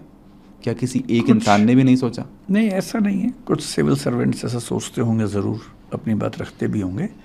कभी कभी ऐसा भी होता है कि जो लोग यहाँ से पढ़ के जाते हैं वही वापस आके यहाँ काम भी करते हैं। अभी भी मैं ऐसे कुछ सिविल सेवकों को जानता हूँ जो दिल्ली में पोस्टेड हैं, उन एरियाज में पोस्टेड हैं। लेकिन क्या होता है ना कि जैसे मान लीजिए कोई आईएएस है और वो भी काम कर रहा है, मान लेते हैं कि डीएम है, पर डीएम के पास बड़े फैसले करने की अथॉरिटी नहीं है, क्योंकि उसमें डीडी भी इन्वॉल्व है, एमसीडी भी है, फायर सर्विस भी है। वो अकेला क्या करेगा? सुझाव दे सकता है। ये स्टेप्स उस लेवल पर संभव हैं जब कोई व्यक्ति चीफ सेक्रेटरी के आसपास के पद पे हो, तो प्रयास करते ही होंगे, पर जब चीज़ें सिस्टम में बहुत बिखरी हों तो एक व्यक्ति के प्रयास से समाधान आमतौर पर नहीं हो पाता। मैं उन पे आरोप क्यों लगाऊंगा? कुछ ना कोशिश करते ही अभी ब्लेम गेम भी तो चल रहा होता है। दिल्ली सरकार के मंत्री हैं जो बोल देते हैं कि ये एलजी साहब ने किया है, उनके अंडर आता है, वो बोल देते हैं ये उनके अंडर आता है। दिल्ली का जो एडमिनिस्ट्रेटिव स्ट्रक्चर है वो इस समय देश में सबसे यूनिक है। जो मुख्यमंत्री और एलजी के बीच में रिस्पॉन्सिबिलिटी की शेयरिंग है वो बड़ी अनक्लियर है। सुप्रीम कोर्ट का एक आदेश है, उसके बाद एक उस पर ऑर्डिनेंस आया, एक्ट आया, तो ये खींचतानी चलती रहती है। और ये दुर्भाग्य है कि दिल्ली में चीज़ें इस वजह से फंस जाती हैं। दिल्ली सीएम और दिल्ली एलजी के बीच में जो रिफ्ट है उसका भुगतान दिल्ली के लोग कर रहे हैं, कहना गलत तो नहीं होगा? मैं इस पर टिप्पणी करने से बचूंगा, क्योंकि अभी ये मामला जिस तरह से बढ़ रहा है, मैं चाहता हूँ कि इस पर फैसले बड़े हो जाएं। इन झगड़ों में उलझने से हो सकता है कि वो चीज़ थोड़ी सी हल्की पड़ जाए। ठीक है। फिलहाल मेरी रुचि इसमें कम है कि पावर सीएम के पास ज़्यादा है कि एलजी के पास ज़्यादा है।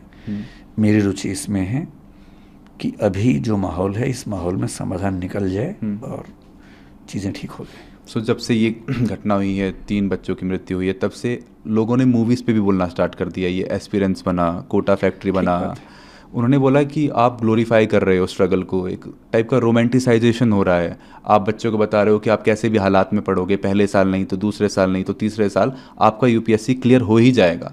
क्यों ना ऐसी कहानियाँ बताई जाएँ जिसमें क्लियर होता ही नहीं है, and how do they end up in their lifes. ठीक बात है। मैं आपको केवल अपनी जानकारी के लिए बता रहा हूँ। मैं जब भी बच्चों की क्लास लेता हूँ, आमतौर पे पहले 1 महीने में एक क्लास के लिए जाता हूँ, ओरिएंटेशन क्लास के लिए। जनरली मैं बच्चों को हर बार ये स्पष्ट करता हूँ कि 12 लाख लोग फॉर्म भरेंगे, 5 लाख प्रीलिम्स देंगे, 1 लाख सीरियस होंगे, उनमें से 1000 का होगा। गारंटी बिल्कुल नहीं है। और यदि कोई इंस्टीट्यूट ये कहता है कि वो करवा ही देगा, तो सवाल है कि उसका खुद का क्यों नहीं हुआ। मतलब मेरा ही प्रॉपर IAS तो नहीं हुआ, LID हुआ। तो ये तो झूठ बात। दूसरी बात रही फिल्म की। अगर आपका इशारा उस फिल्म की तरफ है जिसके साथ मैं जुड़ा हुआ था, वो फिल्म मेरे दिमाग का हिस्सा नहीं थी। 2 व्यक्तियों के जीवन पर उनके एक मित्र ने उपन्यास लिखा जो कि मेरे स्टूडेंट थे। एक बड़े प्रोड्यूसर डायरेक्टर ने उस पर फिल्म बनानी चाहिए। स्क्रिप्ट पे 2 साल काम करने के बाद मुझे कंसल्ट किया गया और मैंने मैत्री भाव से कंसल्टेशन उसमें दी। इतना ही मामला है। मतलब मेरा मानना है कि दोनों तरह की कहानियाँ ज़रूरी हैं। कुछ लोगों ने स्ट्रगल करके अचीवमेंट हासिल की इसकी भी, और कुछ लोग स्ट्रगल करके नहीं अचीव कर पाए तो उन्होंने ज़िंदगी कैसे गुजारी इसकी भी कहानी आनी चाहिए। दोनों कहानियाँ ज़रूरी हैं। सर, हम फायर NOC की बात कर रहे थे, हम बात कर रहे थे कि फ्लडिंग भी हो सकती है, फायर NOC भी लेने चाहिए, लेकिन अर्थक्वेक का क्या? एकदम आ सकता है। और अर्थक्वेक आया तो 2, 3, 4 नहीं 400-500 जाने जा सकते हैं। आज ही LG की मीटिंग के बाद एक वरिष्ठ सिविल सेवक वहीं, उनसे मेरी बात चल रही थी, दिल्ली में ही काम करते हैं, बहुत सीनियर सिविल सर्वेंट हैं। उन्होंने मुझसे अनौपचारिक बातचीत चल रही थी मैत्री वाले भाव से। उन्होंने मुझसे जो बात कही, जो बात हम समझते हुए, उन्होंने कहा कि ये वाटर वाली बात, फायर वाली बात पे हमारा फोकस है क्योंकि ये दिक्कतें दिख रही हैं, दूर होनी चाहिए। लेकिन जिस दिन दिल्ली में बड़ा भूकंप आ गया, उन्होंने कहा कि पूरी दुनिया में ऐसी त्रासदी नहीं हुई होगी जितनी यहाँ होने वाली है। और मैं फिर आपसे एक बात कह रहा हूँ, अभी कोचिंग इंस्टीट्यूट्स घेरे में हैं तो बात चल रही है। मैं आपको कुछ और बातें बताता हूँ, उन पर भी फोकस कर लीजिए थोड़ा सा। दिल्ली में ऐसे हज़ारों रेस्टोरेंट्स होंगे जिनमें जाने का एक रास्ता है, जहाँ खूब खाना पीना भी है, ड्रिंक्स भी हैं, अल्कोहल तो बहुत जल्दी आग पकड़ता है। एक रास्ता है। शाम के समय जो कम उम्र के बच्चे हैं, 80, 100, 150 बच्चे वहाँ पर होते भी हैं, डांस भी कर रहे होते हैं, कभी कभी स्मोक भी कर रहे होते हैं। एक चिंगारी कभी लग गई तो क्या होगा, आपको अंदाजा है इस चीज़ का? इसके अलावा दिल्ली में पिछले 3 या 4 बड़े फायर इंसिडेंट्स को ध्यान से याद कीजिए। कोचिंग इंस्टीट्यूट में एक हुआ जिसमें किसी की मृत्यु नहीं हुई थी पिछले साल। उसके पहले नरेला में एक इंसिडेंट हुआ। नरेला में हुआ या मतलब उपहार सिनेमा भी हुआ। उपहार तो बहुत पहले की बात हो गई। उसके बाद पिछले 4 साल में, 5 साल में 2 इंसिडेंट्स हुए जिनमें करीब 30, 40 से ज़्यादा व्यक्तियों की जान गई। पर क्योंकि वो मजदूर थे इसलिए उनकी बात बहुत ज़्यादा उठी नहीं, किसी ने की नहीं उनकी बात, क्योंकि वो एक ऐसी बिल्डिंग में सो रहे थे, एक ही रास्ता था और नीचे से आग लग गई। जो अभी हाल ही में भारत के बाहर भी एक घटना घटी, बहुत से भारतीयों की जान गई जिसमें। अर्थक्वेक बहुत बड़ी त्रासदी होगा। फायर, फ्लड से ज़्यादा फायर की चिंता हमें आमतौर पर लगती है क्योंकि फायर दिल्ली में होने का खतरा ज़्यादा होता है। और पुराने जो बाज़ार हैं, चांदनी चौक हो, कोई बाज़ार हो, छोटी छोटी गलियों में जब आप ऊपर चढ़ते हैं एक दुकान में जहाँ 1 लाख साड़ियाँ टंगी हुई हैं, जहाँ 50 सैकड़ों महिलाएं साड़ी खरीद रही हैं, भगवान ना करे कभी कुछ हुआ तो क्या होगा? बहुत सारे प्रश्न हैं। दिल्ली का विकास बहुत सिस्टमैटिक सिटी के रूप में नहीं हुआ, चंडीगढ़ की तरह से नहीं हुआ है। 1962 के मास्टर प्लान में उन पुराने इलाकों को एग्जम्पशंस दी गई हैं ताकि वहाँ बिजनेस हार्म ना हो। एग्जम्पशन तो ठीक है, बिजनेस इंटरेस्ट में है, लेकिन जब आग लगती है तो वो एग्जम्पशन नहीं देती है। तो मैं जो विनम्र निवेदन करना चाह रहा हूँ कि ऐसा नहीं है कि बारूद के ढेर पर सिर्फ कोचिंग इंस्टीट्यूट्स बैठे हैं, पूरी दिल्ली बैठी है। बहुत कम ऐसे संस्थान हैं, स्कूल है, कॉलेज है, यूनिवर्सिटी है, अस्पताल है, उनको ज़मीन मिलती है। मीडिया हाउसेस को ज़मीन मिल जाती है, बाकी लोगों को ज़मीन नहीं मिलती है। कोचिंग इंस्टीट्यूट्स को सरकार ज़मीन नहीं देती है, उनको खुद खरीदनी होती है, खुद रेंट पे लेना होता है, महंगे रेंट पे लेना होता है। फिर हर डिपार्टमेंट के साथ कम से कम ये ध्यान रखना होता है कि छोटी सी बात पे कोई हमला ना हो जाए। तो पक्ष सबका है, उनका भी है, और अच्छी बात है कि अगर हम एक स्थायी समाधान की ओर बढ़ें, मुझे उम्मीद है कि इस बार कुछ ना कुछ स्थायी होगा। सर, फैमिलीज़ भी ये न्यूज़ देख रही हैं, सोशल मीडिया पे हैं, वो भी देख रही हैं कि कैसे घटना सब कुछ हुआ, 3 बच्चों की जान गई। पेरेंट्स को आप क्या मैसेज देना चाहेंगे जो अपने बच्चों को भेजते हैं दिल्ली पढ़ने के लिए, बंगाल से, यूपी से, हरियाणा से, कि जाओ पढ़ो? जैसे ये जो बच्चे थे, निविन केरल से था, ये जो तान्या बच्ची है वो तेलंगाना से, उसके पेरेंट्स भी थे, शायद एक यूपी से बच्ची है। मैं पेरेंट्स से ये कहना चाहूँगा कि जब वो आए दिल्ली में, चाहे हमारे पास आए चाहे कहीं भी जाए, केवल ये ना देखें कि इंस्टीट्यूट कितना अच्छा है, टीचर्स कितने अच्छे हैं, साथ में थोड़ा सा ये भी देखें कि सेफ्टी के प्रोविजंस कितने वहाँ पर हैं। खुद जाके देखें, क्लासरूम के अंदर जाके देखें। एक सिंपल सी कसौटी मैं आपको दे रहा हूँ। सबसे पहले हर पेरेंट और हर बच्चा जब भी किसी क्लासरूम में जाए, ये ध्यान से चेक कर ले कि अगर कोई दिक्कत हुई तो निकलने की संभावना है या नहीं। मैं सामान्य भाषा में कहूँ तो कम से कम 2 एग्जिट हैं या नहीं। बहुत बेसिक सा क्राइटेरिया है। मैं जानता हूँ कि ये कहने के बाद बहुत सारे इंस्टीट्यूट मुझसे नाराज़ हो जाएंगे, वो मुझे शायद बिरादरी से बाहर कर देंगे, लेकिन मैं साफ कह रहा हूँ, जिस क्लासरूम में, बिल्डिंग में निकलने के 2 रास्ते ना हों, 2 या 2 से ज़्यादा, वहाँ आपको क्लास नहीं करनी चाहिए। अगर वो हमारा भी है तो हमारे पास भी नहीं करनी चाहिए। और अब से एक नई बात यह है कि बेसमेंट, तो हम अभी ये सुनिश्चित करेंगे कि, मतलब बाकी राज्यों में बेसमेंट को लेके ऐसे कठोर नियम शायद नहीं है, लेकिन हम कोशिश करेंगे कि हर जगह इस नियम को लागू करें। सर, आपने जो प्रेस रिलीज थी वो जारी की, उसमें आपने एक सुझाव भी दिया कि सरकार दिल्ली में 3 से 4 क्षेत्रों को चुनकर उन्हें कोचिंग स्थानों के लिए नियत करे। इस पर भी बात हुई एलजी साहब के साथ आपकी? नरेला के लिए जो डीडीए के वाइस चेयरमैन हैं शुभाशीष पंडा जी, उन्होंने बात आज भी रखी, और वो कह रहे हैं कि वहाँ पर हज़ारों की संख्या में घर तैयार हैं। जो कोचिंग इंस्टीट्यूट बनाने की बात है, हम आपको लैंड भी दे सकते हैं, अगर आप कहेंगे तो हम ऐसे बिल्डर से बात करेंगे जो आपको बना के दे देंगे। तो वो, मतलब अब देखते हैं कि कितना व्यावहारिक सब लोग स्वीकार कर पाते हैं, लेकिन एक प्रस्ताव तो दिया। उन्होंने रोहिणी की बात भी की, पर ये कहा कि रोहिणी में हमारे पास बने बनाए फ्लैट्स नहीं हैं, तो हमें उसमें थोड़ा सा टाइम लगेगा, लेकिन 1 से 1.5 साल में उम्मीद है कि कहीं ना कहीं एक ऐसा हब बन जाएगा। एक डेथ्स को भी लेकर सर काफ़ी सवाल उठ रहे हैं कि 3 स्टूडेंट्स नहीं थे, 3 से ज़्यादा थे, और कहीं ना कहीं मौतों को छुपाया जा रहा है। फिर एक इसका काउंटर आर्ग्यूमेंट ये भी आता है कि भाई जो लोग मरे हैं, जो बच्चे मरे हैं, स्टूडेंट्स मरे हैं, उनके पेरेंट्स और फैमिली सामने नहीं आ रहे हैं। दरअसल जब मुखर्जी नगर में ऐसा हुआ पिछले साल, आग जब लगी, तो उस दिन भी ऐसा हुआ, अफवाह फैल गई कि शायद 15, 20, 30 बच्चों की डेथ हुई है और सरकार छिपा रही है। सरकार का पक्ष था कि डेथ एक की भी नहीं हुई है।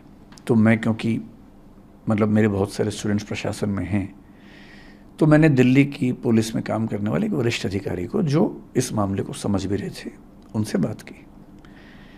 उन्होंने एकदम साफ साफ कहा कि सर, कैजुअल्टी नहीं है, बहुत सारे बच्चों को, एम्बुलेंस इतनी सारी क्यों आई, ये सवाल था। बोले कि हमारी नॉर्म ये है कि किसी बच्चे को हल्की सी चोट भी हो तो हम उसको हॉस्पिटल लेके जाते हैं एम्बुलेंस में। और मैंने उनसे निवेदन किया, मैंने कहा आप एक काम करो, बच्चों को ऐसा लग रहा है कि उस बिल्डिंग के अंदर बहुत सारी लाशें हैं, आप हो सके तो एक बार बिल्डिंग के अंदर जाके उनको दिखा दो, 2, 4, 5 बच्चों को ले जाके। उसके बाद शायद उन्होंने ऐसा किया। एमपी साहब हमारे जो थे, मनोज तिवारी, उनको भी शायद दिखाया, कुछ बच्चों को शायद दिखाया गया। धीरे धीरे ये रूमर शांत हुआ। यहाँ की जो बात है, मेरा बच्चों से कहना ये कि अगर उनको निश्चित तौर पर ऐसी जानकारी है तो उन बच्चों का नाम बताएं जो मिसिंग हैं, जिनकी डेथ की बात है। जैसे मैंने आज ही कहीं पढ़ा कि एक बच्चे को मिसिंग बताया गया, वो बच्चा आज सामने आया कि मैं उस दिन वहाँ पर नहीं था, शायद नारायणा में कहीं रहता बच्चा। तो क्योंकि जब बच्चे निकले होंगे, कुछ बच्चे घायल होंगे, उनको लेके हॉस्पिटल गए होंगे, तो ये सीधी सी बात है, उस समय सबको ऐसा लगता है कि जितने लोग जा रहे हैं वो सब डेड बॉडीज़ हैं और बच्चों की चिंता लाजमी है। लेकिन अगर ऐसा एक भी नाम है जिस पर उनको डाउट है, वो नाम बताएं, उनके पेरेंट्स सामने हैं, और जैसे ही कोई बच्चा सामने, मतलब बच्चे का नाम सामने आएगा, पेरेंट्स सामने आएंगे, तो सरकार को जवाब देना पड़ेगा। प्रशासन को लेकर जो मेरी अपनी समझ है वो ये है कि दिल्ली जैसे शहर में पब्लिक आई के बीच में होते हुए इतना आसान नहीं है छिपाना, लेकिन अगर शक है बच्चों को तो नाम बताना चाहिए, इन्वेस्टिगेशन होनी चाहिए इसकी। सर एक नीलेश नाम का यूपीएससी एस्पिरेंट और था, उसकी कुछ दिन पहले जान चली गई थी करंट लगने की वजह से। अभी 3 बच्चों की जान चली गई है। एक सवाल बार बार लोगों के मन में उठता है, दिल में उठता है, does human cost have no life in India? मतलब ये बात ईमानदारी से कहें तो जैसे जैसे हम विकसित देश बनते हैं वैसे वैसे ह्यूमन लाइफ की कीमत बढ़ती जाती है। विकासशील देशों में, गरीब देशों में ह्यूमन लाइफ की कीमत उतनी नहीं होती है। मसलन नियम उतने हैं नहीं, रिसोर्सेज उतने हैं नहीं, इंफ्रास्ट्रक्चर उतना है नहीं, चलता रहता है, सबको पता है, फिर एक हादसा होता है, नाराज़गी होती है कुछ दिनों की, शांत हो जाता है। गुजरात में कुछ दिन पहले ऐसा हुआ कि एक नदी पे पुल टूटा, कितनी जानें चली गई, बहुत शोर मचा। गुजरात में ही हाल में गेमिंग जोन में आग लगी, कितने लोग मर गए। दिल्ली में पहले 2 फायर इंसिडेंट्स हुए थे, कितने लोगों की डेथ हो गई थी। ट्रेन एक्सीडेंट्स भी होते हैं। लेकिन क्योंकि इंफ्रास्ट्रक्चर को लेकर, संसाधनों को लेकर हम रातों रात विकसित देश नहीं बन सकते। विकसित देशों ने आज से 50 साल पहले ये सब झेला है। इन सब चीज़ों को झेल कर नई नीतियाँ बने, नियम बने, चीज़ें ठीक हुई। वहाँ आबादी का दबाव थोड़ा कम रहता है, जगह उनके पास ज़्यादा है, हमारे पास आबादी भी ज़्यादा है जगह की तुलना में। ईमानदारी की बात है कि भारत में और ऐसे देशों में, पाकिस्तान में, किसी और देश की बात करें, ह्यूमन बीइंग की ज़िंदगी पर खतरे ज़्यादा हैं। और दिल्ली तो बहुत ज़्यादा है। जब गर्मियाँ होती हैं तो चिंता होती है कि कहीं आग ना लग जाए। सर्दियों में भी ऐसा होता है। अब बरसात में चिंता होने लगी है कि कहीं पानी ना घुस जाए। दिवाली आते आते अगले 4 महीने चिंता है कि जिसको लंग्स में दिक्कत है, अगर किसी को मतलब अगर लंग्स से दिक्कत है तो बस वो बच जाए, क्योंकि पॉल्यूशन का लेवल इतना ज़्यादा होता है। तो निस्संदेह दिल्ली में ज़िंदा रहना भी एक चैलेंज होता है, चुनौती है।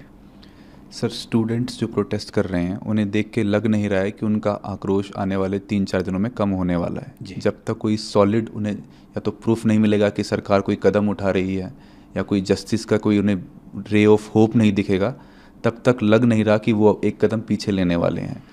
अच्छी बात है कि आज की मीटिंग में 5 या 6 बच्चे जो उस मूवमेंट में हैं वो भी आए हुए थे, उन्हें दिल्ली पुलिस लेके आई थी। वो भी इस पूरे प्रोसेस के भागीदार हैं। और जो कमेटी बन रही है उस कमेटी में बच्चों का पार्टिसिपेशन भी है। एक बार मैं आपको उस कमेटी में कौन कौन है अगर आप बता पाएँ तो? बच्चे, एलजी साहब ने जो उस समय कहा था मैं बहुत एग्जैक्टली ध्यान नहीं कर पा रहा हूँ, लेकिन 4-5 इंस्टीट्यूट्स के लोग थे जिनमें एक मैं भी था। बच्चों की तरफ से 1 या 2 लोग रहने वाले हैं। जो दिल्ली के चीफ सेक्रेटरी हैं मेरे ख्याल से वो कमेटी के चेयरमैन होने वाले हैं। और अगर मैं ठीक याद कर पा रहा हूँ तो एमसीडी के कमिश्नर और डीडीए के वीसी या उनके प्रतिनिधि उस कमेटी में होंगे, और दिल्ली फायर सर्विस के भी। सर ये इंटरव्यू ख़त्म करना चाहूँगा। आपका एक आखिरी मैसेज, जो बच्चे जो प्रोटेस्ट कर रहे हैं, जो न्याय की मांग कर रहे हैं, आप उनसे एएनआई के थ्रू क्या कहना चाहेंगे? आखिरी मैसेज। मैं कहना चाहूँगा कि ये जो आक्रोश है ये बहुत रैंडम ना रहे, एक व्यवस्था सुधारने का माध्यम बने। और उसमें कुछ लोगों को कीमत चुकानी होगी, उनको चुकानी चाहिए, चाहे वो हम हों, चाहे एमसीडी वाले हों, कोई भी हों।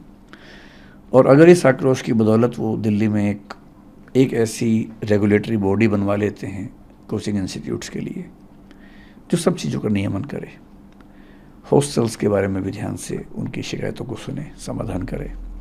और यदि कोई एक ऐसा प्लेस मिल जाता है, क्योंकि कोचिंग इंस्टीट्यूट्स की वहाँ कॉस्ट काफ़ी कम होगी। अभी करोल बाग वगैरह में किराए इतने ज़्यादा हैं कि उनकी भी बहुत दिक्कतें हैं। ऐसा नहीं है कि उनके पास परेशानियाँ नहीं हैं।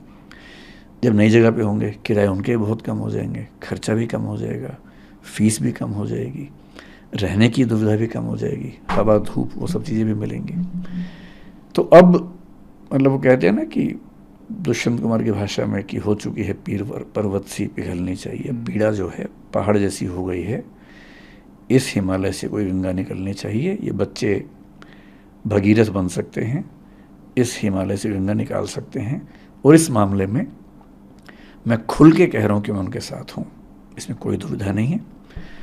और साथ में इतना ही नहीं बल्कि मैंने आज एलजी साहब से भी बात की। एलजी साहब ने निवेदन किया कि जिन बच्चों की मृत्यु हुई उनके माता पिता की स्ट्रगल्स भी हैं, तो हम तो सरकार की तरफ से जो मदद कर सकते हैं करेंगे, आप लोग भी करेंगे तो अच्छा होगा। मैंने उनको वायदा किया एलजी साहब को कि हम आगे बढ़ के मदद करना चाहेंगे, बशर्ते कि उनके पेरेंट्स ऐसा चाहें, उनको अपमान ना लगे।